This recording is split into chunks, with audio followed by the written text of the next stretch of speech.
This is the Math Map Book Club, where ordinary parents encourage one another to develop an extraordinary appreciation of math. We love what we know and struggle over the unfamiliar. Through weekly conversation and exploration among friends, we can begin to enjoy ideas that seem difficult. Join our book club as we discover how math helps us to know God and to make Him known. Welcome to the Math Map Book Club, where Chrissy Gilpin and I talk each week on a different concept or lesson in our Math Map curriculum used by classical conversation students in our communities. And this is our holiday break time, so we've got a different schedule than normal. So Kirsty, why don't you tell us what we're doing today? So today I'm going to share my screen. Today we are looking at our frequently asked questions or some nice questions that have been sent in. So we're excited that we've had a lot of people share some questions with us that we can address.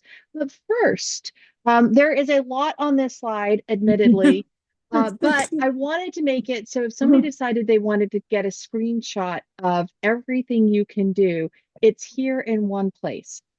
Because we've been sort of looking at, different things. We looked at flashcards, we looked at, the manipulatives kit. So I wanted to take a look at sort of all of the things that we can do when we think about lifelong learning with CC and how the Math Map follows through. I tried to put a really cool ribbon behind it that was beyond my graphic skills. So you can all be thankful that that is not there. But I wanted to point out, we start here right with our scribblers, and we've got our digits and our naturals that are starting that mathematics conversation, even with our youngest students. And then that flows through foundations and essentials and into our challenge years. We have 3 more levels that are not pictured here. These are all of the levels that will be available in April. So we are still showing you some new products. Notice that naturals will be available in print for the first time. A lot of people are familiar with that because we've had it available for so long for download. It will be available in print this year, along with decimals, rationals, reals, and binomials. Notice that starting, so those last 3 levels, I've got stars next because those are not yet pictured. Starting in challenge, we have concurrent enrollment for students, and that will be transitioning to the Math Map. So we're excited about the development of that. Then, once you are finished with your high school education, notice that you can continue on and work through CC on an undergraduate program where we've got associate degrees, bachelor's of art, bachelor's of science, certificates, and minors, and then into our master's program. All of these programs can be found at classicalconversationsplus.com. And there's so many ways that you and your students can really approach lifelong learning. I'm going to take a little bit of a moment to talk about the master's program because I'm excited that we do have a math concentration. And Yeah, Kirsty, can I interrupt you? Because there's a funny thing on the left of your slides that maybe you can't see that we see. It's a partial screen. It's like Oh, So covering up the little edge. We couldn't see we your can't read your edge of words. naturals. We can see both your about to be seen slide on the far right corner. we go. Thank you. There it is. You did. Thank you. You might want to go back and show them the screen because they couldn't see the edge of your pretty artwork with your, there I was you going to say, I go. made this great screenshotable slide and then I had it covered up. Yeah, so give it a second so someone can get a screen. And just so you know, I'm Before going to be we- doing some promotions on the Classical Conversations Plus program throughout the next year in alignment with our America 250 celebration. That we actually groom our students, isn't that a bad word these days? We disciple our students in order to be great American citizens who can lead our country to know God and make Him known. So we'll be talking about that a lot next year. Before we talk in depth about the master's program, does anybody have any questions about anything on this slide? What did the concurrent enrollment mean? You sort of said that very quickly. Sure. So concurrent enrollment is what some people might call dual enrollment. And the difference is that a dual enrollment student oftentimes is doing one work and one assessment, but it counts for credit in two places. Concurrent enrollment means that that our students are enrolled in a challenge community and that their parents are assessing their high school work and giving their high school credit and grade. They are concurrently at the same time enrolled in a course through SEU, through CC Plus and SEU, where there is a separate assessment. There will be an assessor that is giving them a separate assessment in order to give them college credit for their work. The courses are designed so that the students are doing the work that they would be doing in the guide. So the goal is that there's not anything above and beyond, but what if they are doing all of the work that is in the guides, then that is what those professors are expecting and assessing in order to give a grade. So that's why it's called concurrent enrollment, because there's actually two separate assessments that are going on there. In that program, as I put down in the corner, SEU is our partner university. So they are the ones that give that college credit. A good question. And we will be right now, that concurrent enrollment for the math credits is using the Saxon materials that we've been using for years in CC, but that will be transitioning to the math map as we roll those levels out. Can you comment a little more on, is it going to be, because I think right now it's just college algebra is offered. Are there going to be, in the years to come, more math credits available for concurrent enrollment? And are we using all of the math map domains that are coming out for 2, 3, and 4? So it will start in challenge, probably in challenge 3, probably not in challenge 2. And we have meetings scheduled to talk about that. So when we're talking about, as Dr. Schaffer knows, when you're talking about starting new courses with new materials, those processes take a little while to make sure that they're fully meet the expectations of the accrediting authorities. So I don't want to sit here and say, oh, this is what we're planning. We have great hopes. We have great hopes and expectations that we're really excited about, but we're certainly not able to give you any details yet. Well, thanks So for one thing working that on makes that. one thing that makes it a little more difficult for us is we don't meet their standards, which is what an accreditation organization expects. We work with them to understand that our standards already meet theirs. And so we don't change what we do. We make sure they understand it very well. That's awesome. Thank you. So a little bit about the master's program. I just wanted to take a minute because I'm working with this also with the math concentration, and I'm excited about that. On the left, you can see that we have several different concentrations, and they're starting to offer program certificates, which are a great entry point into a master's program if you're not sure whether or not you want to jump all the way in at first. In our math concentration, we have a course called The Dimensionality of Mathematics, which students outside of the concentration also take. And then if you notice, the flow of those courses follow the dimensional flow of the math map. So we look at numeracy in singular space, arithmetic in linear space. Next semester, we'll be debuting our geometry and planar space course. And then we'll have astronomy and human space, harmonics and intersecting spaces to round that out. And I just put a couple of images there just to show you an example of some of the supporting materials that we would be using in that master's program.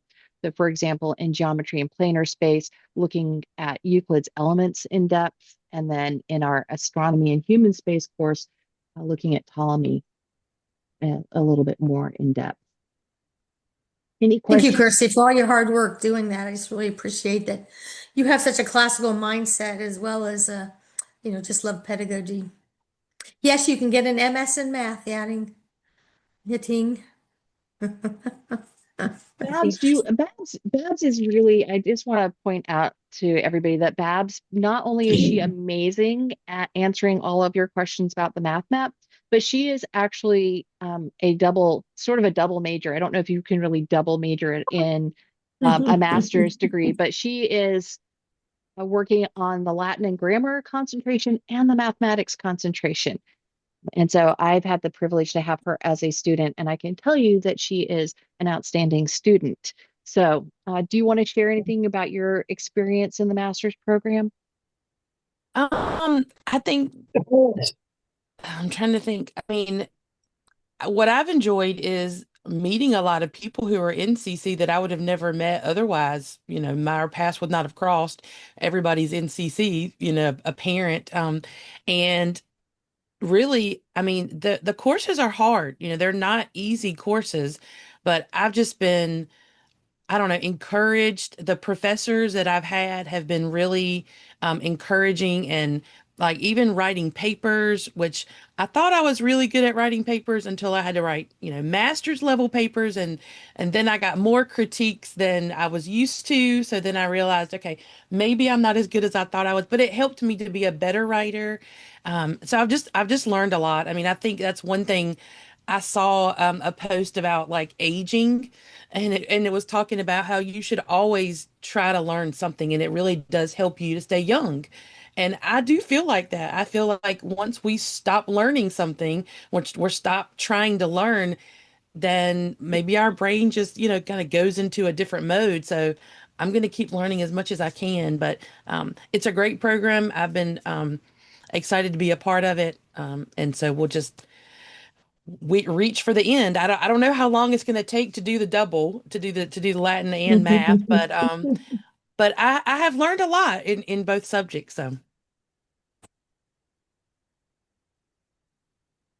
Well, if you have any questions, you can always go to classicalconversationsplus.com, or feel free to email us at the math map at classicalconversations.com, and we will get you the information that you need. So now let's jump into some of the questions that we've been sent. So I'm going to go ahead and read the question, and I'm going to give Lee an opportunity to answer, and then I'll fill in. Not that there will be gaps from Lee. I don't want to say that, but where I have things I want to say. If Lee doesn't say them, then I'll share. So this question is, it's a big picture view of the 13-year curriculum, and it appears that based on the domain setup, our children will finish algebra, geometry, trigonometry, algebra 2, and calculus subjects all during the last year of Challenge 4. Is this correct? Instead of mastering geometry in 1 year and algebra 2 in another, do they do a little each year with increasing difficulty? Yeah, so the short answer is yes, and that was good observation. Was that by you, Hallie? Or was that someone? Was you? Yeah. Yeah. So In my brain, I picture it as a graph. Are we doing it like this? I don't know if you can see my hands. Yeah, I see your hands. Yeah. Or is the graph more like the geometry, algebra? Does that make sense? Yeah, I I think you're right. And one of the reasons we did that was because the classical pedagogy is to not assume children learn like adults. It's to assume that they climb some stairs and stay there a while, and then climb some stairs and stay there in a while, and sometimes they even roll back down. And so by introducing the language of those, what you listed here, algebra, geometry, trigonometry, and calculus, the entire way through, as well as having them practice the notations, our hope is while they're doing that linguistic development when they're much younger and becoming readers, that they won't have those struggles when they're in high school and everything's just thrown at them, both the vocabulary, the symbology, and the operations and concepts. So we're trying to reduce the cognitive load being for just in high school, but prepare them. They technically won't do calculus in DNZ, that's digits, naturals, and integers. They'll begin to read the language of calculus and trig and algebra. Yeah. So I put on the side there, right? The idea of dimensions is that they're going to see those ideas every year. And so concept wise, you might say somewhere, probably not in binomials. You might go, wow, I've got all the concepts I would have had from geometry. But calculation wise and application wise, I probably won't have done that until I've done a couple more years. Um, that that idea of the language and the concepts and the grammar starts early, as Lee was just saying. So that's that idea of the dimensions, whereas domains is really focusing on how is the computation changing. I think we Yeah. really see that in algebra, that with our youngest students, they're tracing graphs. They are copying equations. They're practicing the functions and the conic sections. Those are all algebraic ideas, but they're not calculating with it. So there's two pieces that they're learning. Mhm. So I wanted to point that out, that it's the calculation that they're going to build on and their familiarity with the concepts that they're going to build versus where if they'd seen it in 1 year, we all know that some of it sticks and a lot of it doesn't. Right. Yeah, let me just give an example. So for instance, doing the integral and the derivative of a power function is actually arithmetically very simple. It's just an unusual form. So they practice those simple power functions in the, in fractions, decimals, fractions, rationals, and onward. Because then when they get to those higher levels, and now we are doing, and I would have to do this too as an adult, when you go to the trigonometric functions, you've got to memorize them. You can't easily figure out what those are. So we have them memorizing the trig ones. And then when you get on up to the later domains, then the students will go, yeah, I've done power functions. I see that. Uh, how did this come about as the operation, or how do we use it in the chain rule, or so they'll be able to actually not be overwhelmed with the very fundamentals of calculus, and hopefully we'll be able to advance a little bit farther than most of us got to in high school. That's one thing that people don't really understand, is that the power functions in calculus are pretty easy to calculate. We're just very, very unfamiliar. I have a follow-up on that then question. Sorry, Kirsty, did you have something you wanted to add before? Nope. Please. How will the transcript look then, since typical high school transcripts are viewed as those subjects that I listed in my question? I'm wondering, Babs, have we already worked on that article? What we'll do is we'll have like an article that'll explain to people. Have we already started that? Yeah, we Yeah. actually have some course descriptions. Babs will probably link it in the comments, or she can send it to you. But Mm-hmm. one of the things that I think as homeschoolers, I found that for my student going into college, I could call my courses anything I wanted as long as I put the description in. And so that's where we've tried to give course descriptions that will help parents to know, hey, what do you want to call this? Um, and so if a parent certainly could say, hey, binomials, I'm going to call this my algebra course because we were doing a lot of binomial work, and I'm going to call polynomials my geometry course because that's where we focus.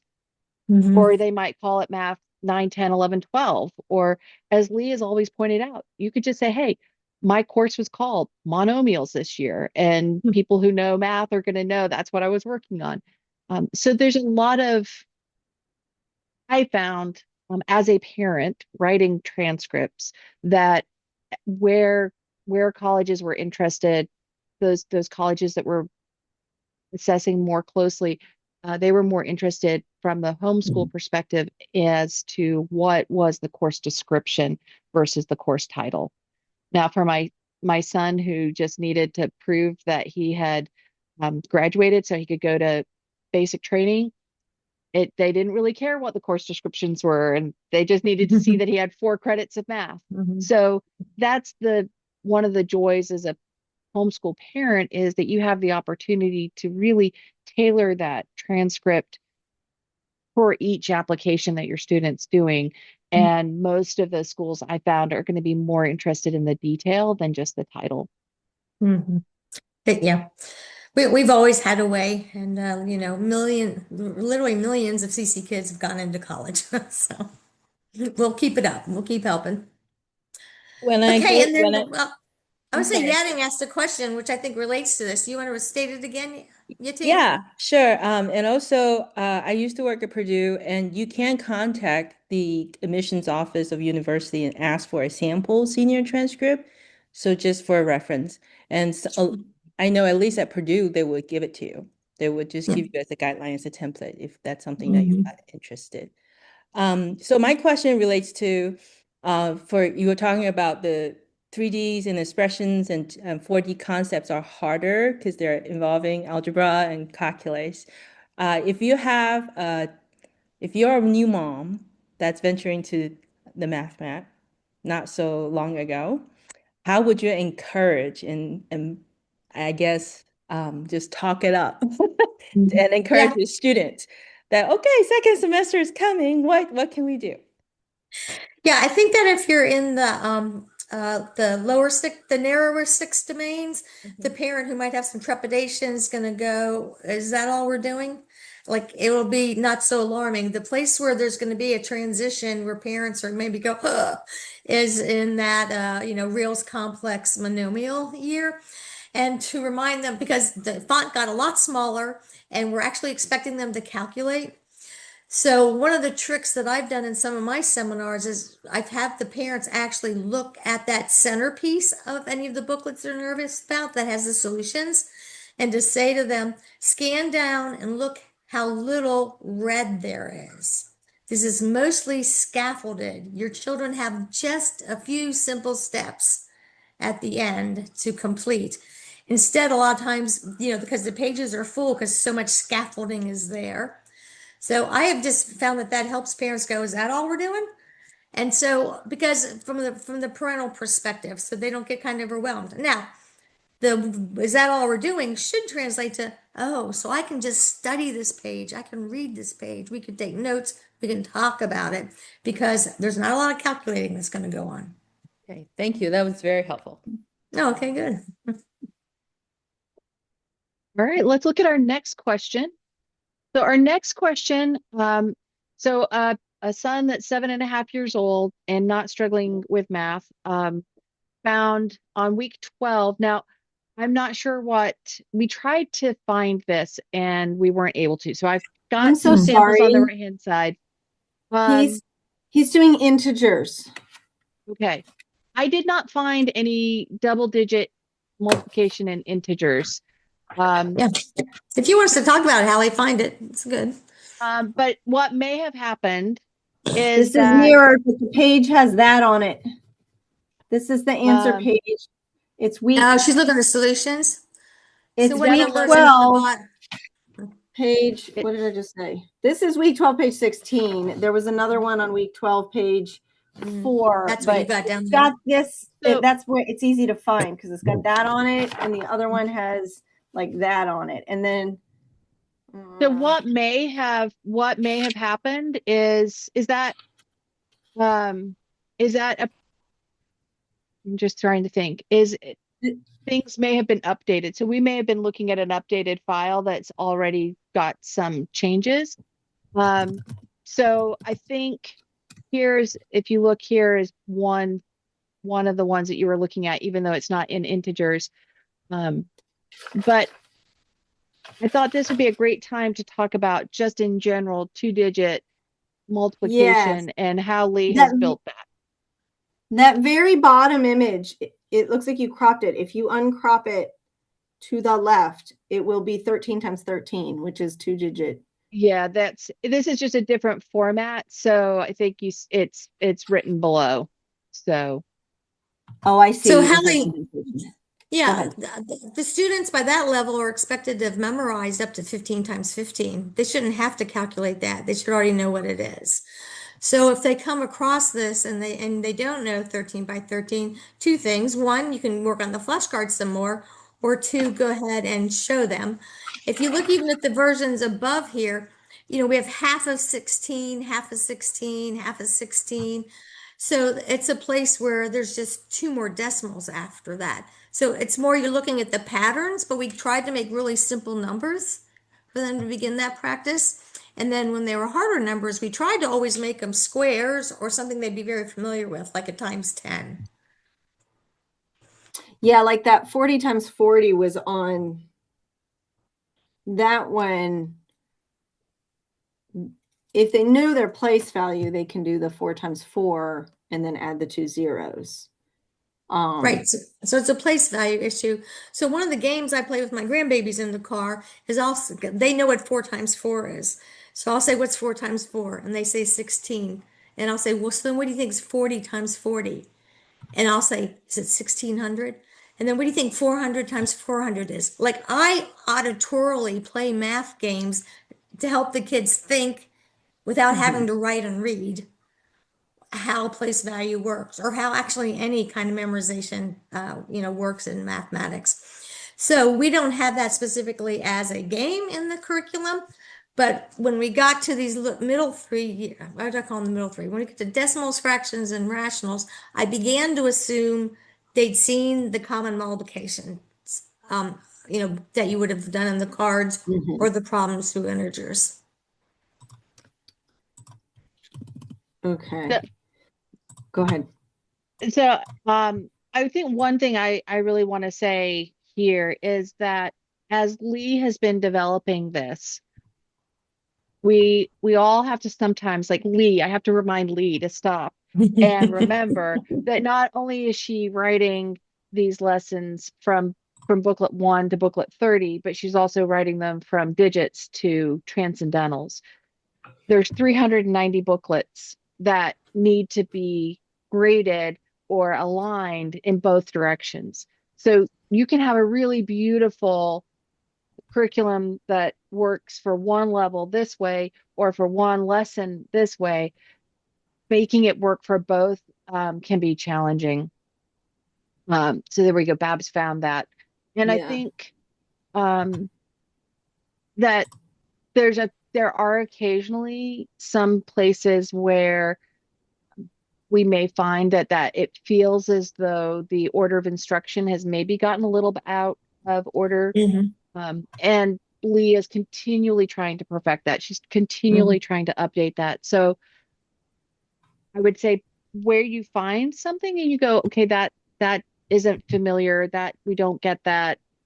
Not to get, so if it feels like it's out of order, not to worry that you've missed something because that one problem or two problems was maybe in the wrong place, but to go, okay, this feels like it's in the wrong place. I think we're going to do this later. So I'm going to flag this. Maybe we'll come back to this at the end of the year. And wonder about that.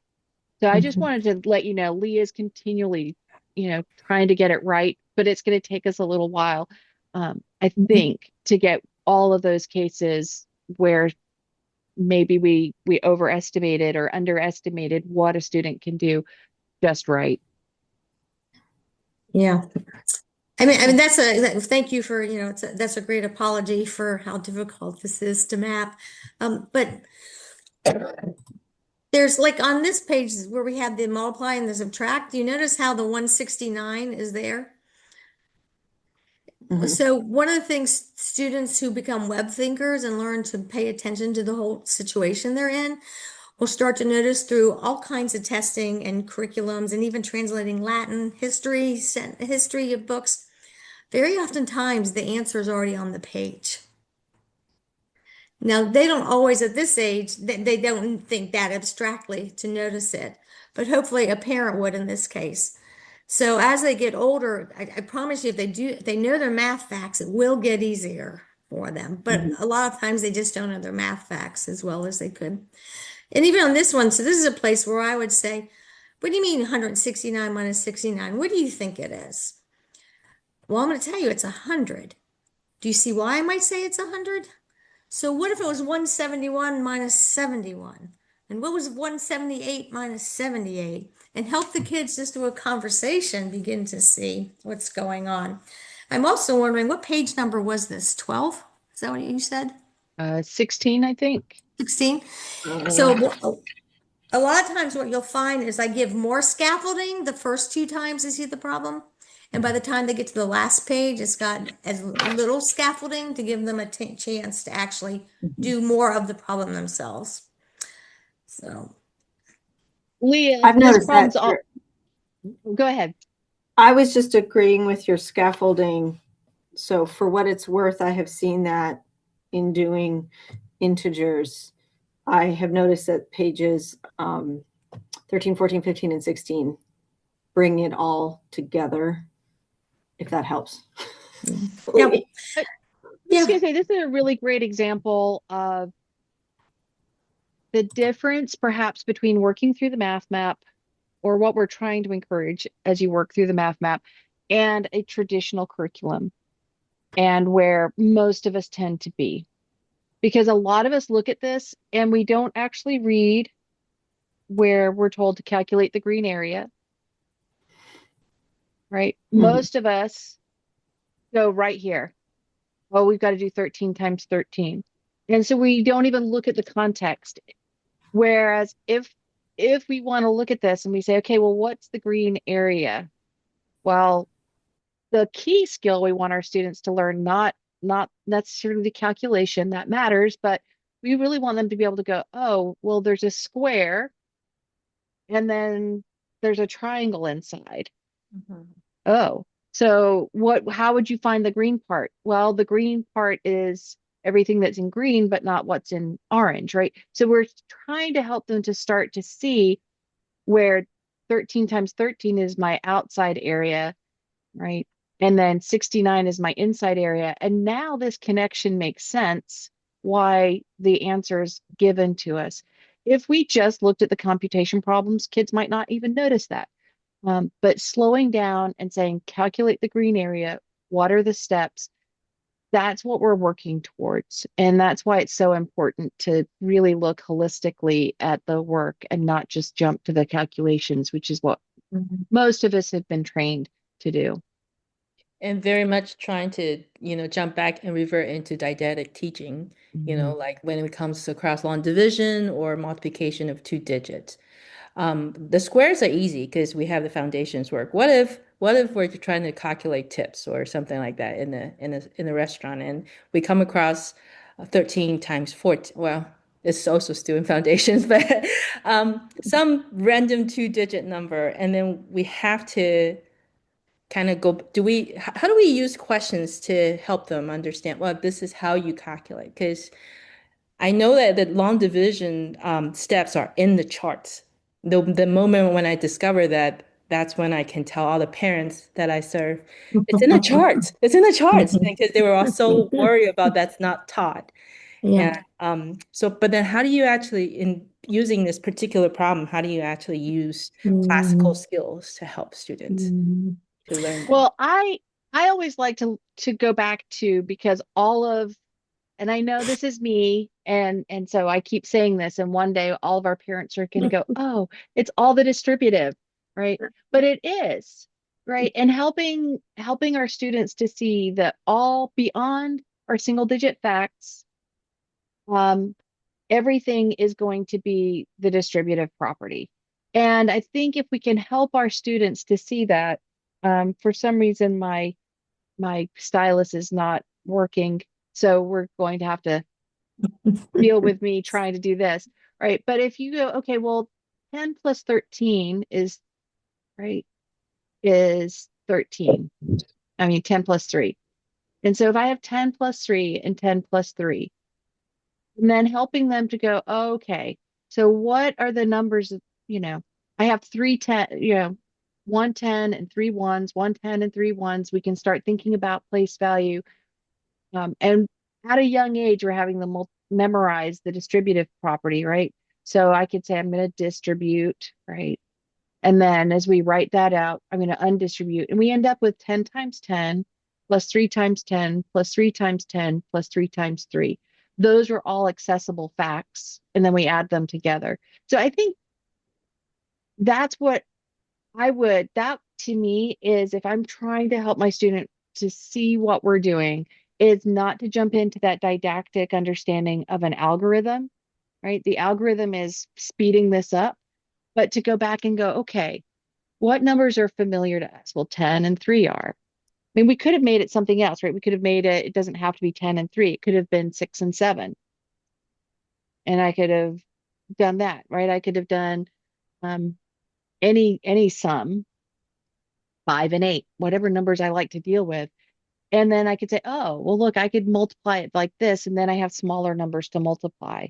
And so helping them to start breaking those numbers down into things that are manageable to use this distributive property. I think ultimately we want to get to 10 plus 3 because that helps us see the place value, but it also connects that idea of the distributive property to more familiar numbers, to addition, which sometimes feels more friendly than multiplication, and that helps them to see that I have this mastery over these numbers. I don't have to be afraid, right? So even if it was a really big number, I can break it down into pieces like that. So that's, I think, what I would do. And I, again, I know that's because I get that, but that's what I'm hoping we're moving towards, right? Is away from starting with the algorithm and moving towards starting with, well, how can we master these numbers, and ending up with an algorithm that just says, oh, well, wait a minute, I could have just distributed this way. I didn't have to write it all out. So. You just gave me a new napkin game. I have what I call napkin games when I take the grandbabies to the restaurants because I don't want them to want their iPads. I've never even noticed this before, Kirsty, that I could say 6 plus 7. So I got a new game we're going to be playing. So thank you. So the other one to point out here that we didn't talk about at all is there's actually a visual representation that the children can just physically count. They don't have to know the math yet. So if they look at the image and count and then can look at the problem, they may then go, "Oh, I see." But if they just try to calculate and don't pay attention to everything that's on the page, it seems harder. So, and I like what you pointed out, Kirsty, because you said, notice you're trying to say calculate the green area. Well, if the real problem is to calculate the green area, I think we gave a lot of help to get you there, right? We didn't just leave it blank. So it's this whole just, slowing down and thinking about the problems. And I know what the parents want. They want something that does the work for them and they just flip the page over. And I think if parents will just say to them, say, okay, maybe it's Monday. Today, you're just going to go through the book and flip the pages and do whatever it is you know how to do.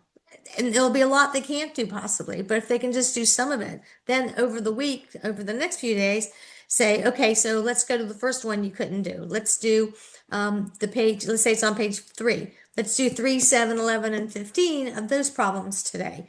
Like parents can, if they will just not use the book and let their child dictate where they're going because of their needs, they'll find that there's lots of, like, there's just lots of everything, and that's actually probably the problem. Is there's lots of everything. So, because people, tell us all the time, but where's the calculating? And every time I go through a lesson, I just think, how can anybody ask that? There's calculating everywhere. But we're not really noticing it because it's not in a nice black and white spreadsheet with all the same problems on the same page. So, Haley, thank you so much for asking these. No, that's good. I'm glad. Having talked to other, I'm going to say foundations, essentials, basically that elementary age, and my son's in that range. I didn't do it last year with naturals, but this year with integers, I am making him read the instructions out loud, including the ones in the pale color bar. So for me this year, it's the pale pink. So like if it says whatever, something analysis, and then it says match or whatever it was, calculate the area, he has to read that to me before he's allowed to put pen, pencil to paper. If that's great. Helps. That's perfect study skill. Perfect. Yeah. And he can do that. He can read it to the dog when he's older. He doesn't have to always do it to mom, right? But you're picking out the most important things. Pay attention to what's in front of you. Okay. All right. I want this next question because I couldn't find this and I have searched. All right. So the definition of mixed fraction, grammar of fractions, and what weak and domain best cover finding a common denominator in adding fractions. So I have put a lot of information here. I wanted to point out first, chart 2.1 is where we first define all of the different types of fractions. We talk about the numerator, the denominator, what a unit fraction is, what proper fractions are, improper, and mixed numbers. I didn't add it here, but we also have a fraction chart on lesson 3, chart 3.2, where we go over some of those definitions again. You won't find mixed number there, which is why I didn't include it, but that fraction chart is also very helpful. On lesson 6, so chart 6.1, we talk about the common denominator and the least common denominator. And then on chart 6.3, you'll see here that we have processes for finding those common denominators. Now, I didn't pull out all the lessons, but I wanted to point out that we've got decimals and fractions here, that you'll see that Lee is stepping them towards being able to add using a common denominator. So in decimals, they don't really know that they're going to be adding. They're just practicing this computation, building towards the same denominator. In fractions, we step up to addition. Lee does this in every domain, right? So this is one of those processes that Lee says it's hard. People don't remember it. It's not something that students pick up in 1 year. So they're going to practice this in fractions. They're going to practice it in rationals. They're going to practice it in reals. They're going to practice it in complex. So they're going to actually practice this every year. And then once we hit our algebraic years, we're going to be looking at how do we find common denominators of algebraic fractions. So in expression. So we're going to be building up to being able to do this with any fraction that we have or any rational expression that we have. So it's there in lesson 6, division, but then obviously they'll be practicing it throughout the curriculum. So does this help give you some tools? Yes, it was just one thing after studying the charts. I think if I could pick my favorite chart, it would probably be chart 6, but there is so much in chart 2 as well. So it's sad that I missed it now. I'm mad that I missed it. I think I was so focused on the Euler diagram in chart 2 that I missed the finer font. Can we do Listen, we've been role working play? with it for 5 years and we keep missing things, Allie. I'm like going to Kirsty, where was that? I know we saw it. So, Can we do a role play between Dr. Gilpin and Lee in terms of like, okay, so if one is the student and one is the mom, that's flipped to chart 6.3. Mhm. And then let's attend to the common denominator, this whole page of words. Can you demo how are you going to guide a student to attend better? Because these are the steps, these are the teaching. Yeah, so if I was using the chart, I think I would be expecting that I'm working with an older student, right? Probably. And I would say, okay, well, look, read that first sentence. And I would wait. And I would say, okay, what does that mean? Right. So let's define our terms. What does it mean? What is a fraction? Right. So talk to me about what a fraction is. And so what part of the fraction is the denominator? And I would say, well, give me an example of fractions that have the same denominator. Give me an example of a fraction that has a different denominator. And then I might say, okay, which pair of fractions can I compare? Right? Which ones can I add? Which can subtract? And then I would say, okay, why can't I compare a half and a fourth without knowing what they are? And intuitively, a lot of us can compare a half and a fourth. And so a student might go, well, I know that a fourth is less. Well, how do you know? Well, it's half of a half. Oh, so you just made it, right? We just made it a common thing. So I would have that. I think that's where I would start. If I'm using the chart, I would start there. Or I might say, okay, well, let's think of something that's really wild and crazy. Like, how about 496 1024ths and 3/8, right? which one do you, I don't know, right? We might have a gut sense, right? But with our older students, I mean, especially the ones that are starting to look at some chemistry, right? We get some different ratios that might be really close. And I don't know which is bigger. So we need to have like units. And one of the things that I think we've done in the math map, but the conversation probably is going to evolve over the years is understanding what we mean by units. A lot of times I think we hear unit and we immediately want to say we're talking about centimeters or degrees or radians or miles. But our elementary unit is one. And so if I say 4, I'm really saying I have 4 ones, right? 40 is 4 tens. And helping our students to start thinking, well, if I think that way, my units are 10. So now I can say 4 tens and 5 tens. My units are tens. Well, that's 4 plus 5, that's 90 tens, is really what I'm doing there. Or if I say I have 490 seconds, right? My unit is 90 seconds. And so helping them to take and think of fractions a little bit differently, because there's so many ways we can think about fractions. I actually really enjoy fractions because of the different ways we can think of them. But if we first take and say, look, we're going to talk about these fractions as different units, it may help to demystify them to some degree, because now I'm talking about a quarter or a sixth, and I can actually picture in my mind, right, either a physical quarter or a piece of Trivial Pursuit pie. I can actually have an image in my head and go, oh, well, if I have a quarter in this hand and a Trivial Pursuit pie in this hand, they're not the same things. So I need to somehow figure out how can I make them the same thing before I can add them. So that's where I would start. Because once we have a better understanding of that, and I think that may be your conversation for the day, Yating, then you come back and you go, okay, well, how do we make them the same? Um, and there's a lot of different ways we can do that extant fractions. So then having that conversation of, if I'm talking about apples and oranges, how do I make them the same? Well, I call them all fruit, right? How do I, if I wanted to talk about boys and girls, well, I could say students, right? And so if I wanted to talk about moms and dads, I could say parents.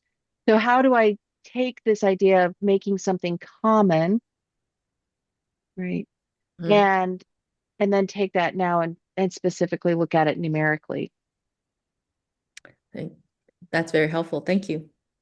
Can I follow up on that? It's kind of all on this. I was going to ask something at the end, but I feel like it fits. And I think it's more, I, as the parent, need maybe some encouragement or coaching, because as you're talking, I feel like I'm having this flash of all these times that I'm sitting with my kids and thankful for how the math map has laid it out, that I've been able to say, oh, they get the concept. This is an issue of them not understanding number notation or place value or this. So I feel like I diagnosed that. But then I'm torn as a mom to going, because I see, and the math map has given me these tools to like, okay, I know how to add to this. But then I go and have the conversation or a similar one that you just had. And then I'm torn because I'm like, whoa, that's taken like 30 minutes. And my kids' eyes are starting to glaze. And I'm like, but we haven't done our lesson pages. And I'm struggle because I know the conversation was great and I know stuff has been added, but then I'm scared of like, what did we not? I don't want to miss something on the lesson page that day. So I don't know. I think this is probably more philosophical. But if you think I think you've hit the nail on the head. It's just really hard for us to get out of our old paradigm, even though we don't want to be in it anymore, because we see it's failed the entire globe. But so that's another thing about the math map being unusual, is if it had looked the same as everything else, no paradigms would have been broken.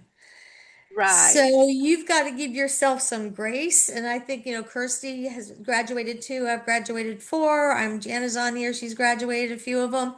And I think every one of us would look back and say, it wasn't like we were going to be not expecting any rigor, but judging from the kind of day they were having and the struggles they were having, when was the conversation better than the worksheet? But Mhm. when was the lesson better than the conversation? And these are things that, you forget if you have 365 days a year times 20 years, you've got time for all of it. If that's what you're spending your time on, helping your children learn how to learn. If you're not, your time then is diminished. But I think those of us who just really loved learning, being lifelong learners with our children, I can tell you all the things I did wrong. I mean, we could do a whole 2-hour lesson on that. And yet all 4 of the sons want to homeschool their kids and are equipped to do so. And they all are competent adults, but mostly they love the Lord, so it's trusting. But how in the world do you trust when the whole culture's never modeled it for us Yeah. and you've not been through it yourself? And I don't want you to trust CC or the Math Map or Lee Borton's. I want you to trust that people have educated their children for millennial this way. And we've only seen the decline in cognitive skills in the last 100 years. So let's be okay doing something different. And we're going to get it wrong for a while, Mhm. but we're trying. And I think I want to encourage to piggyback off of what Lee just shared. I think textbook manufacturers, right, for mathematics, they have not been in the business of empowering anybody to Mm-mm. to lead a mathematics conversation, right? Even if you pick up the teacher's guide, right? There's suggested questions, there's scripts, right? They want you to believe, even if you're a trained math teacher, they want you to believe that you need their resource to teach, right? And don't go off the script. And we have a lot of overcoming to do to believe that we can truly lead the math education in our home. Mhm. And this has been a little bit of my soapbox, but it starts with really taking time to say, what are my goals for math education in my home? And most of us would say, well, first and foremost, I want my children to learn to love the Lord. And we need math to do that. Not all of us realize that, but that is why we should study math, is because God's revealing himself through mathematics in ways that he will not in any other strand, right? There are going to be truths that God has to reveal to us through math that he's not going to reveal elsewhere. So that's why we should study math, not because it tells us how our TVs work or because we can, right? There's lots of practical applications of math that are great. But fundamentally, the reason we should study math is because it's where God is going to reveal himself. That's So great. Yeah. if we keep that in the forefront of our minds, and Lee said this when I first moved here, first started working with Lee, she was having an information meeting at her house, and there's a room full of people, and she probably doesn't remember it. And I remember being there, and she was talking about the first 2 children they'd really educated for college, because in that season of homeschooling, that was the mark of success, right? You go back to those years where they were fighting to have homeschool legalized, fighting to say that this is legitimate, right? The mark of success was, yes, my children went to college and they were successful. Look, homeschooling works. And then she said, but then we realized we needed to educate for Christ. And that's a higher standard. Right. And I think sometimes it's easy to forget that. But Right. Jesus promises us, he says, look, if you seek first my kingdom and my righteousness, all these other things are going to be added. So if we're looking for Amen. God through Yeah. mathematics, he's going to make sure that we have the content we need, that we have the skills we need, that we can calculate, right? He's going to make sure all these other things are going to be added.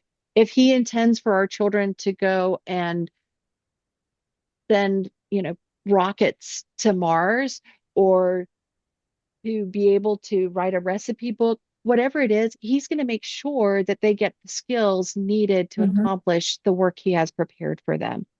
And I think that that's the best encouragement I can give you is when those conversations happen, lean in and enjoy them and trust that the rest is going to come because God promises that it will. And as Lee pointed out, I've graduated too. And I am a check the box person.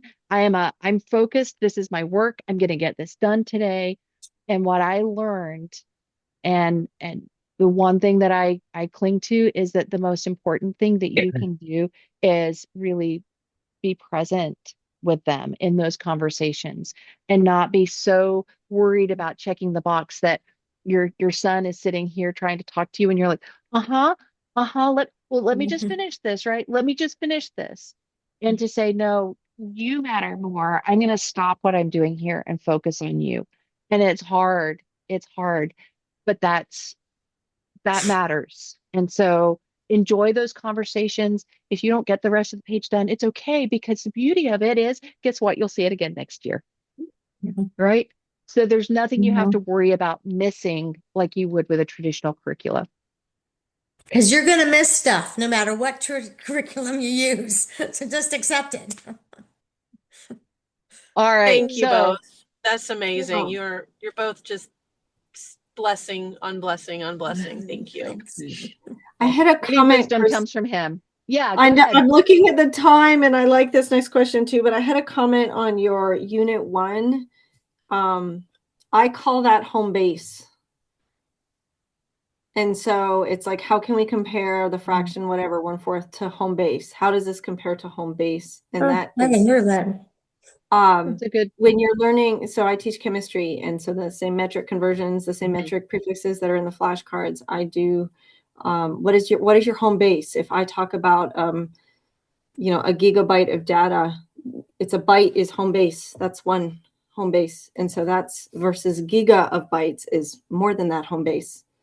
But that's something I do when I talk about. The only other thing I was going to comment is when you, Yading, if I'm saying your name right, we're asking about attending to the chart. We have every color highlighter and glitter pen, and they are all over our charts. And because you might need to go back and find that word, and if we know we highlighted it in blue that day or pink that day, then we can find it faster. And that's just something for the younger elementary, like if he just learns nothing else but that I attended to highlighting the words mixed fraction this year, and then next year maybe we can do the next level up. But that's all. Those are my two comments. That makes me so happy because we want people to use these. They're in every domain because they are there to be used, not to be kept pretty. So thank you. Okay. This question, this is in week 2, so it is early on in decimals. And so Lee, I'm going to ask you to look at this one and address how you would encourage a family to feel that this is doable, or whether to look at this and go, okay, maybe that's a little bit out of order. So I'm going to look at the answer key and then talk about why. So is this the decimals that's for sale? So it's when we released? Or is it Yes. older? Okay. This is, yep. And it's on page 8. I would say I probably should have made the left one black or more of it black for scaffolding, but I don't know what the problem on page 4 is. So that might be where we showed them how to do it, with the scaffolding. So I've made a note of that and I'll go back and look at those lessons. But once again, for talking to them, I'm like, Mom, I don't know how to do this. Well, you have $1 and there's 2 of you. How much do you each have? 50 cents. So let me show you how I would do it. So making it concrete is still going to be really important throughout high school. So, and Haley, one of the things that I've just noticed is that some of these things are because we just truly, like with this having decimals thrown in at decimal level, I do think this could be a problem. For the student. But if it had been 2 and 100, if they can't do that, that shows me we still haven't done enough flashcards. We still haven't done enough games. So, because then now you're teaching them this notation, and I would go back to the same page number in naturals and see what we practiced there and see if that helped. All right. I Just love it. because we are slow on time, unless there's an urgent question on this one, I'm going to go to our next question because I think that one will be quick. That's Is fine. there a negative 0? So yes, it's 0. And if we think about the negative, we can think about it as being a lot of different things. We can think about it as the opposite. And when we think about it as the opposite, we're usually thinking about it in a coordinate sense. 0 is my middle. So I'm not going left or right. So if I go the opposite of that, it's neither one. We could think of it as That's what. -1 times 0. -1 times 0 is still 0. We could think of it as a reflection, and 0 is a reflection of itself. So we can look at that negative and interpret it a lot of different ways, and we would just get 0. Okay, this question and the previous one, moms asked me to ask because I said I was sending in questions, but I really want to know the answer to this one. Okay, so one of the things, and I'm going to try and write here, one of the things that is not here that might help you. So first of all, I just want to point out that it's here, right? N is 3, and N is 6, that we're just looking at those to determine even and odd. And we would have seen evens and odds in lesson 4, where we look at patterns. So it's on the chart in lesson 4. And so I know Lee's looked at it in other places. So first of all, just looking here and going, it says N is 3, that's odd. That's all we're doing. For you, because you may be going, why? Where does this come from? The formula is actually A equal A times the sine or cosine. I'm just going to do sine because my pen's not working. N theta. So that's where the N fits into the equation. And they'll see that in later domains. It's also on chart 13.4. And it actually has to do with the symmetries of whether or not it overlaps or it doesn't overlap. So when it's odd, we end up with, there's actually still 6 loops. It's just that they overlap and we don't see them. And it has to do with the symmetries of the odd and even symmetry. That with the odd symmetry, we actually, with when N is odd with sine, because sine has the odd symmetry, it will actually trace itself sort of backwards, whereas the cosine, because it has the even symmetry, will trace itself sort of the same direction. So, but I don't want to get too far down that, since we're looking at integers. That's where that formula comes from. That's where the N shows up in the formula, and then looking at it here. Does that help any? Yes, my brain wants to know. That's why I sent this question in. No, he doesn't need to know it, and he connected it. And I was like, wait, you got the answer, and I don't even know how. I'm still trying to read the flower graph. So, and he was ready to move down to whatever's below that or the next page. And so if sine is odd symmetry, why does the image on the right, but the left flower, the R equals 1 sine theta? Yes. So if you trace it the first time, then if N is odd, what happens is, then I think N is right, even on the image on the right. Got it. Yes, so that's right. So what ends up happening is that this is going to go over it. The oddness of it means that it would reflect, and so we would get sort of this, it's going to go over itself this way, versus the cosine. We don't have an example here with cosine, would just kind of go over itself twice. And the point isn't the sine or the cosine. The point is, do you see 3 petals? Do you see a bold 3? Do you see n equals 3? There's 3 loops, right? It's all given to you. Right. So the sine and the cosine are just a distraction. And remember, there's those word problems they used to give us in the SAT where they gave you information you didn't needed to solve the problem to see if you could pick out what you really needed. A lot of what's going on in these transition lessons are like that. Okay, But but does see, that help? okay, but then you said now, okay, but when you said okay, there's 3 loops, that's what just threw me. I thought I was following, but then on the other ones, the number n doesn't match the number of loops at all. Yeah, Because you Because would circle even, and it's that's 2 not the times n. same. so it has to do with even, not sine or cosine. That's why I Right. said sine or cosine is a distraction. We didn't need to talk about that in Yeah. order to The solve this sine and the problem. cosine just change the orientation. So if you look Okay, here, that I understood that part, but then when you said the 3 matches the number of loops, well, the 6 Mhm. doesn't match the number of loops, and the 4 doesn't match the number of loops, right, and the 2 doesn't match the number of loops. So now I'm back confused. Because at first I was like, oh, because just ignore the sign and look at the bold number. right. Well, what you need to look at also is whether it's odd or even, right? If it's odd, it's 3. But here, if I count 1, 2, 3, 4, 5, 6, 7, 8, 9, 10, 11, 12. I have 12 loops, right? Here, it's 4, it's even, and I have 1, 2, 3, 4, 5, 6, 7, 8 loops. And so a student may or may not see the pattern, right? Here's the pattern. Here my n is 2, which is even, and I have 1, 2, 3, 4. I have 4 loops. I would not necessarily expect my integer student to notice that pattern.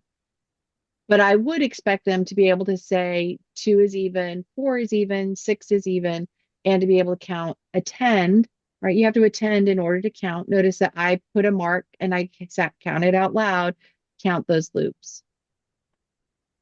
Now, if I have an older student, I might say, do you see a pattern, right? Do you notice a pattern? What's different between here where 3 and 3 were the same, but here it's not. It's 6 and 12, 4 and 8, 2 and 4. What was different between those? Well, these were all even.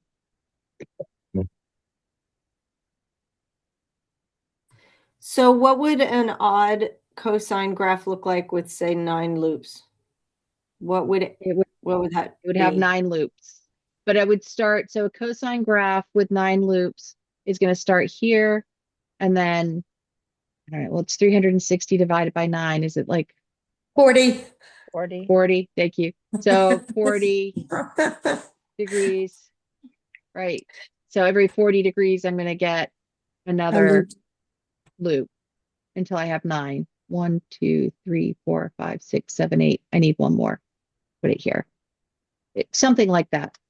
But you can even see the pattern of the 2, 4, 6. This is what I would suggest that if this problem interests you, is trace the problems on 2, 4, and 6, and then do the same thing with a 3, 5, 7, and see if you see the pattern. What's going on? And this is 2 of the 4 pages, so there's more problems to give examples of.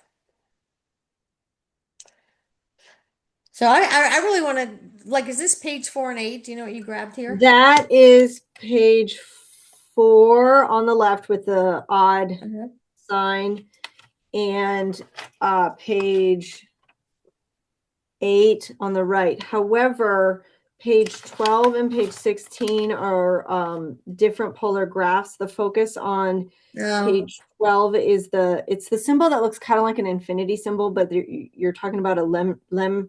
It's different. And then a lemicon with like a heart shape, or a heart with like circle going inside on page 16. So the only 2 days are the ones you see here. Those are the only 2. So I probably should have on week. page 4, I probably should have made the even circled in gray to make sure they noticed that that was different. Oh, they had to circle it. It's pink in the key. The odd is circled in gray on the left, what we have. What was it? Let me see what page 8. Page 8, they had to circle both evens. And Yeah, I can see but that based on after, what's here. yeah. So I mean, I thought the scaffold was fine. My brain couldn't handle not knowing how to draw this. Okay. And okay, so then I have a question. What level is this? Is this algebra 2? Is this geometry? What is this? Sorry, I'm elementary. I have not done calculus in 20 years. So say that this is kind of in that algebra 2 pre-calculus if you were in a traditional class. I mean, the big word for it is analytical geometry, where you look at geometry and mathematical equations and try to match up what in the world's going on. All right, the I'm going to movie go Hidden ahead and Figures taught me that. look at this next question. Lee, I don't know if you've seen this one, so I'm going to read it and then I'll share what I have and then give you a minute to think about anything you'd like to add. So the question was asked about mimetic learning versus didactic learning and when are they appropriate? So for those that are listening and maybe not fully familiar with the words, mimetic learning is the idea of repetition and modeling and copying, right? So if you think of the word mime, we're copying something, right? We're following a model. Whereas a didactic is more of a straight instruction. I liked this example. This was from somebody at the Cersei Institute, used the example of an oak tree, right? That when we think about an acorn growing, it doesn't look like that parent tree does at first, right? It takes a long time where that acorn is following the processes of the parent tree before it grows and looks like an oak tree, right? There's a lot of similarities. There's things that you might go, oh, I can identify that as an oak, but it certainly doesn't look like its parent right away. It takes a long time, right, for it to grow.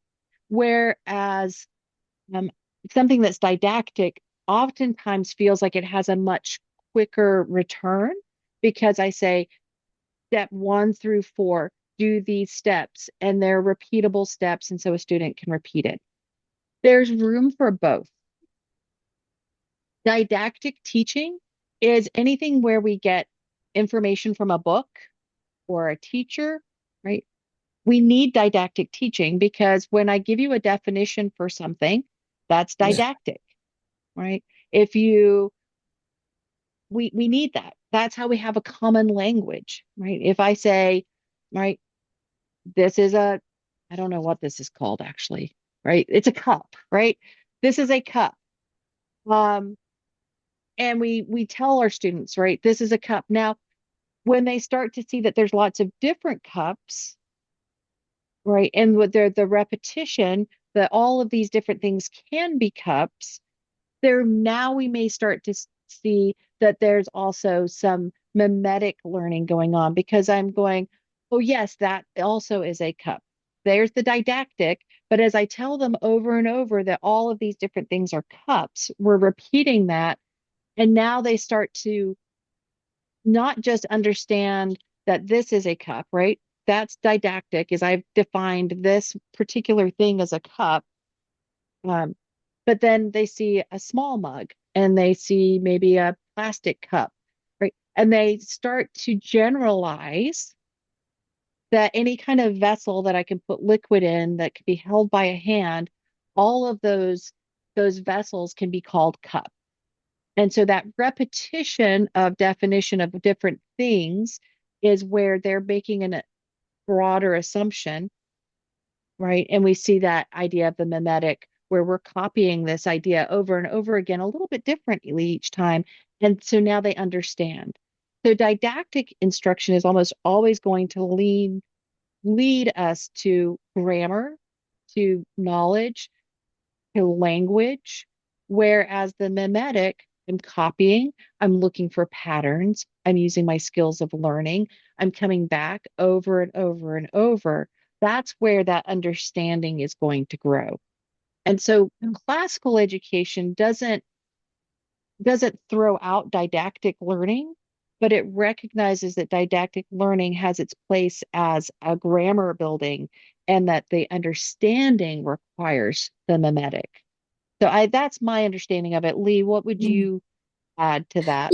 I think that was great. The only thing that I would add is that the better you become at tutoring, the better you'll be at combining the two. So, for example, instead of saying a general question like, so what would you do next? And they're all looking at you blankly because that's such a big question. Where you say, what would you do next? Say, for example, after you're finished adding two and three. Right? So then you give them some of the answer only because the conversation doesn't know where to go if they want them to be analogous. The place where you don't give them that information, the extra information, is where you really don't care what the answer is. And you're just wondering, what's in your head? What are you looking at? What are you thinking about? Because I find it very unhelpful when tutors ask really, really broad questions that could go 1,000 different ways, and I'm trying to understand what is it they want from me. So good. I like the acorn example. That was good. I wish I could claim it. It was somebody else's, but I thought it was good too. All right, so hopefully that answers that question. And then I think Well, hold on. Haley sent oh, one more thing. She wanted to know if there was a typo, oh, or was that Babs on the chart? Did we answer that? on which chart? The chart page Chart you showed us 3 slides 16:1. ago. I had just sent that, but you can answer it in email. It wasn't in Okay. any of this. Oh, Okay. okay. I thought it was. All right, go ahead. So this, I think we've really talked about this question because this was kind of Lauren's question, right? Like, Mhm. when do we dive deeper? When do we skim it? Is it okay to just, sometimes it's okay to let the circumstances of your life determine that. So this morning I was up at 4 o'clock in the morning to help my daughter get home from college, which involved a trip to the airport. And then as we're driving home from the airport, my temporary crown fell out. And I had to stop at the dentist to have my crown re-cemented back into my head. So I claimed, right, I was trying to cast my crown before Jesus, but the dentist said I had to keep it. Um, so my day got off track. Had we still been homeschooling, as right, actual homeschooling, right, I may have been like, okay, we're doing math in the car today. Just go through, do the exercises that you know how to do, and mom's got to focus on the driving because it's rush hour traffic in Raleigh, and I need you guys just to be busy in the back, do what you can in the lesson pages, right? That circumstances might drive that. Or I might have looked ahead and gone, oh, wow, we're going to be driving and I can talk about intersections and parallel lines. And so we may have spent the whole drive home talking about, right, the fact that the lanes are parallel and why does that work so that cars don't crash. And do you think it counts as a transversal when there's an overpass? Are we in different dimensions now? Would it be a transversal if we're in different dimensions? I may have had this really great conversation and we never actually touched the lesson book at all. It it really comes down to what are what mood are my kids in? What mood am I in? What are my circumstances? And I think we talked about that earlier about just the freedom to embrace those conversations when they come, and also the freedom to sometimes just say, we're not good, we can't dive deep on everything. You know, if you have kids that like to dive deep, you might say, look, you're going to pick one thing today. One thing, go do your 4 pages and you pick one thing that we can dive deep on, right? And tomorrow it'll be something different. And next year it'll be something different. One of the joys of the math map is that you're going to see it all again next year, right? So if you miss something, come back to it next year. That's why I say pull out your charts, pull out your math map, and keep a track of things that you didn't hit so that next year you know not to skip the same thing. But I think that um, we can really take control of leading math education in our homes, and the math map is a great tool to let us do that. Something for those of you who have challenged students is to remember, like we are talking about a difficult thing that our society struggles with, and that is higher level arithmetic. There's certain things your children may just love doing, but the majority of children just don't really love doing math. So it's not like we're saying be loosey-goosey and you never get the work done. What I found really motivated my boys in the challenge years was they would limit their own conversations and questions because they wanted to do enough of their work so they would enjoy their seminar day. And so that positive peer pressure helped them to kind of find a balance between, okay, I got to get some of these lessons done, or I got to get my debate written, versus, just, oh, I'm laying on the couch and talking to me all day. All right. So as they get older, if you just know that if they know you're accessible for both, you'll get both. And the other thing too, just to, especially if this is your first or even your second year through the math map, it's still new. You're still learning the language, right? And so are we just skimming because we're reading? No, that's legitimate. Remember that we're doing this for year after year. The depth is going to come, the understanding is going to come. That acorn is eventually going to start to look like the tree. But we've got to give it some time and not think that because we didn't get a tree right away, right? That my acorn didn't turn into a miniature tree. It's still growing, and that's okay to give it that time to grow and develop. Maybe that's why I also like that analogy, is because you also have to bury it in dirt and deprive it of light. It's Which true. some days you feel like your homeschool is like. So it's okay. I think this is a related question to what we've just talked about. So I'm just going to address this quickly because I know that we're running out of time. Um, but this question was here about careful calculations, and they had focused on something different in the week and hadn't really hit the order of operations when they got to this careful calculations page. And is that okay? So, yes. Are the careful calculations pages optional? Um, yes, right? Everything is optional. There is a smorgasbord. The math map is a smorgasbord. It is going to Golden Corral, and you can't eat everything at every visit and not get sick, right? It is a smorgasbord where you come and you say, okay, this is what mattered this week. And it may not be the careful calculations. Some weeks, right? Um, some weeks life gets crazy, things are hard, and some weeks maybe you say, you know what, I think you could do this careful calculations page. I just work on this week. And maybe that's all you do, right? Is just give them that. And different weeks are going to look different. So it goes along with all the things that we've been saying, is that I wouldn't be upset if we got to the careful calculations page and there was stuff on there that we had not focused on, right? But I might flag, hey, next year I need to make sure that we go back and we hit this, right? So I would want to make Something sure I that don't miss the same thing year after year. if it feels like it's out of whack or it didn't really go well with the lesson, because some of them have, we're trying to focus on calculations, is just tell your child, here, just sit by me and read it to me out loud. And if they can't read this page to you out loud, they probably weren't going to be able to do the problems. And that's just a clue for you as to what they need to continue working on. I Right. do need to go. I have a meeting, so I'm so happy to have been with all of you. And do I see you next week, Kirsty?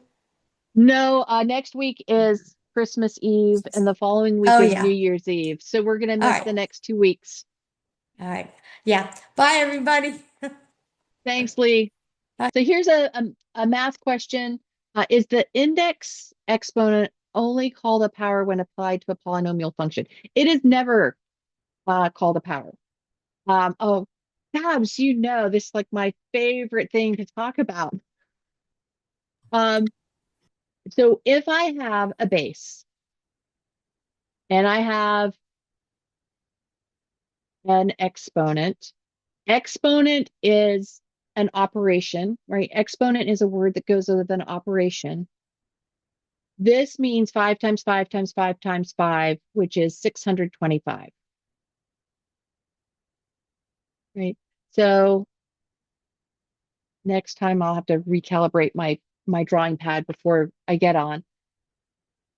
So exponent is kind of like our, I say it's a verb. It's not really a verb, but it's our action word, right? It's our operation. So when I call this an exponent, it's telling me the operation is 5 times 5 times 5 times 5. Each of these numbers has, each of those numbers has a name. 5 is the base, 4 is the index, and 625 is the power. Okay. It stems from, right, why this is called the index is because if I was to write these in order, right, the 0th power, the first power, I don't know why I didn't pick my smaller numbers, the second power, the third power, notice that these are the powers of 5. The powers are 5. It's when I'm multiplying repeatedly. So if I have no factors of 5, it's the 0th power because there's 0 5s. The first power of 5 has one factor of 5. The second power has 2, and so on. And so it's the index is my ordering number. It's telling me where in my sequence of powers does this one fall. This is the 4th power of 5. So always, always, always, this entire expression, right, or this number is the power. Now, that's looking at it arithmetically with numbers. When I write it, Is that how you would say 5 with a superscript 4? This is the 4th power of 5, but the actual yes, power is actually 625. 625. Thank you. Is this not, does it like, because we all grew up going, oh, 5 to the 4th power, and we all think 4 is the power. No, Like, actually, you said this in another recorded video, uh-huh. and I added, you're gonna like this. I added a fourth bullet to it. You said exponents reveal the power, roots reveal the base, logs reveal the index, and then I added seeing the unseen. Like that. And you already said that in one of the videos on week 7, and I wrote that down, but then everything I'm finding on polynomial functions talks about power. Because it's the language we use so poorly when it comes to this. But that's why I feel like I'm on this crusade. If we could just get everybody to start talking about powers this way, right? Think about how our kids are going to go, oh, that's what you mean. Because once I go from the arithmetic to the algebraic, and I now say this, right, the 5th power of x, right? If I, instead of saying x to the 5th, if I said this is the 5th power of x, now I go, okay, well, the first power of x is x. Then I have x squared, and so forth up to the 5th power of x. And so this also becomes its degree. If it's just x, it would be the degree. If I have, right, x to the 5th times y squared, my degree becomes 7. So degree is different to the power, right? Because I have to look at both exponents, which oftentimes in a polynomial, we would never have that. We would just have one. And so that's why it's easy to go, oh, well, what power is that? Well, it's the 5th power of x, but we're still talking about the whole thing, not just the exponent. So degree is a much better word because that's when we're talking about polynomials, that's usually what we're interested in. And it's hard to define degree, I think, because we have to first talk about the degree of a monomial. In this case, right, it would be 7. Then we talk about the degree of the polynomial, which is the highest degree of any of them. But then we also have to consider not just a polynomial expression, but also we have to think about an equation. Because if I have y, for example, y equals 1 over x, we first have to write this as x, let me make x times y equals 1. Then we see that my degree is 2, right? So that is not something that is intuitively obvious. And similarly, if I had y, running out of space here, y equals the square root of x, I would actually have to write this as y squared equals x. And then we would see here also that my degree of my equation is 2 because that y squared is there. The degree is it's challenging because there's almost 3 different things that we have to consider. We have to consider our monomials, and then we have to consider our equation if we have one, or just a polynomial if we don't. So does that help answer that question? And then yes, the star for logic and natural philosophy just are because they have not actually been released yet. They are, I think, supposed to launch in 2027, but I may be wrong. If you go to the classicalconversationsplus.com website, I think that they'll have those dates there for anybody that's looking for those. But everybody should do the math concentration because it's so much fun. Thank you. That's all. This was very good. Thank you. Thank you. Well, you're welcome. Are there any other questions from anybody that's here that came with questions? I know we had a lot that were submitted ahead of time, which was really great, but we always have time for questions if anybody has some. Well, I do have one quick question about what you just said, the Okay. logic and natural. Everybody should take the math, whatever. Can you tell me what you're talking about? I think I missed a couple calls. Oh, sure. So this is just a master's, the CC master's program. These are the master's program was designed for CC parents, specifically in the challenge years, because so many parents do a lot of the work alongside their students. And So is that so the name of the program? that it's a CC master's program. Yep. And That's the those are the name of it different is logic and natural philosophy. No, these are the concentrations. So you have to Oh, take I see. Oh, 4 core courses. You have to have 4 core courses, and then you can do pedagogy, literature and rhetoric, history, Latin and grammar, mathematics, logic, and then natural philosophy and research. Those are the different concentrations available in that master's program. But I think everybody should do math because it's fun and a little mind bending. I'm not going to lie, gotcha. the number theory and abstract algebra are a little mind bending, but it's been good. Gotcha. Thank you. I didn't You're recognize welcome. what that was about. So, no meetings for the next 2 weeks, and then we will be back January 7th with lesson 18.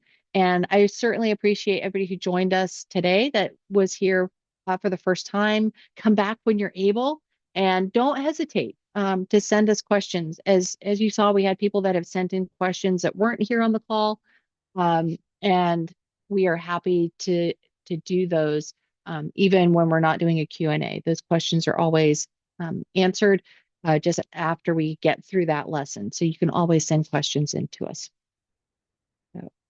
So, I can stay on. So if anybody has more questions, feel free to ask.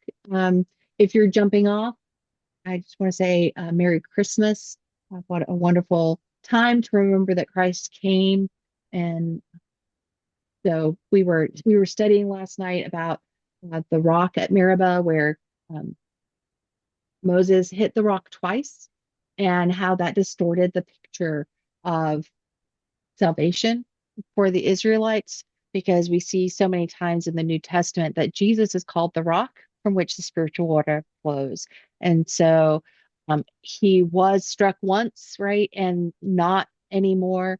But there was also that picture there that all it took was words, right? All the water to get that water from the rock at Meribah, all Moses needed to do was speak. And that's all we have to do because Christ came and the work is finished. And so all we have to do is confess. And so I just thought it was really beautiful. And so he came to do that for us. And Christmas is what a beautiful time to remember that. So I hope that it is a blessed time for everybody. And as I said, I'll hang out in case there are more questions. Otherwise, I hope to see you in the new year. Very cool. Thank you. I always learn so much on these calls. I don't have a question, but can I throw something at you that may turn into a quick conversation? Sure. It's about the power of zero, or zero's power. Sorry, I was trying to say it right and I said it wrong.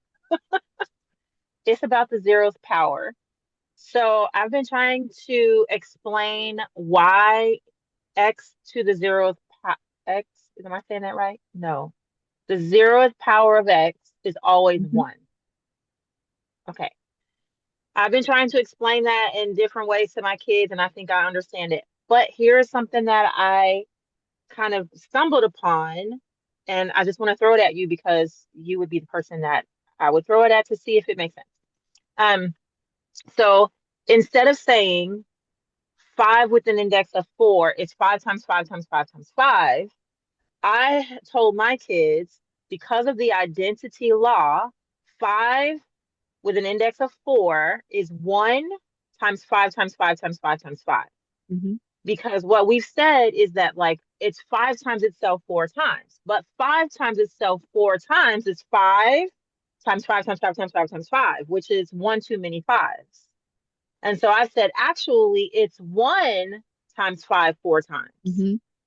So if I put that 1 in there and I say 5 with an index of 4 is 1 times 5 4 times, then anything with an index of 0 is 1 with nothing else on it. Like, there's no more times anything.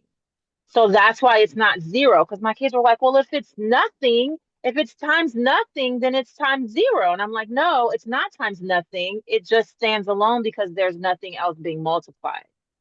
And so that, after we talked about that, and I said, so every time you see an exponent, if you throw an invisible 1 in there, just like you can throw an invisible times 1 on every whole number, and you can throw an invisible over 1 on every whole number, there is an invisible times 1 on every exponent, then that helped them understand that every time you have an index of 0, there's this invisible 1 that's kind of still there. And then because it needs to be seen, now it becomes, now you're seeing the unseen. Because now you have to see it because there's nothing else standing in that spot, and it becomes visible. And I just thought I hadn't ever thought of that before this year, or and maybe I thought of it last year, but I've been explaining it more, and now I just want to know if that's am I doing something that will in later math cause problems? No, you're that. Were you hurting yourself in the? Yeah, no, that's perfectly, because right when we think about a prime number is 1 times the number. So that 1 is always there. So yes, you're absolutely correct that is an acceptable way to think about that 0th power, right? Is that we still have the unit that we're multiplying by, right? We still have that unit, and then that number of factors of whatever it is. And so that unit is still there. So that's why, right? So the 0th power of 0 is one of those sort of debatable matters in mathematics. But that's one of the reasons we can say, well, if there's no factors of 0, it can't be 0, right? We're left with 1. So yeah. Wow, I never thought about that, the 0th power of 0. Yeah. Okay, that's it. I just wanted to, I'm grateful you gave me a second to figure that out, because I'm talking through it and I'm doing it with my kids, and then I'm in the back of my mind like, is there some really complicated math somewhere in the future that I've just messed up because I've taught them this Nope. random Nope, thing? you're doing a good job. All right. Well, thank you. I appreciate that. Oh, you're welcome. I'm done. Thank you for staying Of course. for my TED Talk. All right, I'm going to close out the call unless anybody has any other questions. All right. Thanks, Babs. Have a good Thanks. Christmas. Bye.